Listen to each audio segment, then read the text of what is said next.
রাতে হাদির মৃত্যুর খবর ছড়িয়ে পড়লে রাত 11:15টার দিকে শাহবাগ মোড় অবরোধ করে বিক্ষোভ শুরু করেন কয়েক হাজার ছাত্র জনতা। টায়ারে আগুন জ্বালিয়ে তারা স্লোগান দিতে থাকেন।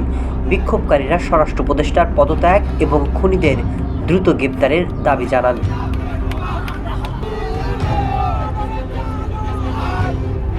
এর আগে ঢাকা বিশ্ববিদ্যালয় কেন্দ্রীয় ছাত্র সংসদের নেতৃত্বে বিশ্ববিদ্যালয়ের উপাচার্য এবং চত্বর রাজু ভাস্কর্যে জড়ো হন শিক্ষার্থীরা।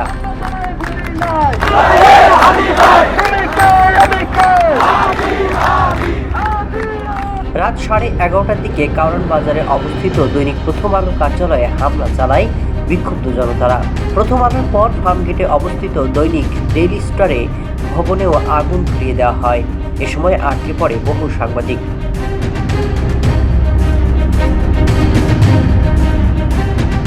বিক্ষোভের আঁচ ছড়িয়ে পড়ে রাজধানীর অন্য এলাকাতেও। ধানমন্ডি 32 নম্বরে শেখ মুজিবুরের বাড়িতে আবারও অগ্নিসংযোগ এবং ভাঙচুর চালায় বিক্ষুব্ধ জনতা। এছাড়া ধানমন্ডি অবস্থিত ঐতিহ্যবাহী সাংস্কৃতিক ছায়ানট ভবনেও ভাঙচুর এবং অগ্নিসংযোগের ঘটনা ঘটে। হামলার ঘটনা ঘটেছে ভারতীয় উপদূতাবাসেও।